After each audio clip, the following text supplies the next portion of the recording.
I gave her everything she asked for, and she thanked me by trying to erase my entire life outside of her. When her own texts finally exposed what she had been doing, there was nowhere left for her to hide.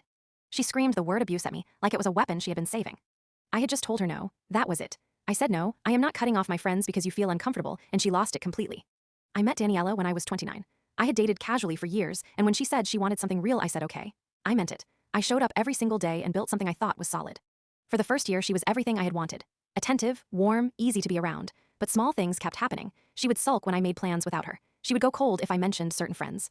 I kept writing it off as insecurity and tried to reassure her more. Then she told me my best friend made her uncomfortable, and she needed me to stop seeing him. I said no, calmly, just no. That was the night everything broke open. She stood in the middle of our apartment and told me that a man who loved his wife would choose her over anyone. She said my refusal was emotional abuse. She said I was controlling her by denying her feelings. I had heard my cousin say almost those exact words once. He had gone through something similar and called me afterward barely holding it together. I remembered what he told me. He said the moment someone calls your boundaries abuse, they are telling you exactly who they are. I stopped arguing. I asked her to show me one message where I had threatened or demeaned her.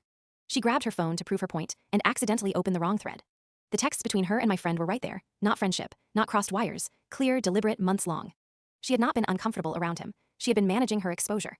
She tried to reframe it immediately. She said she had been suffocating in the relationship and that what I was seeing was her finding herself. I moved out within 2 weeks. Her own screenshots made their way to people who needed to see them. My cousin called when he heard. He said welcome to the other side. I am still rebuilding, but at least now I know what real ground feels like.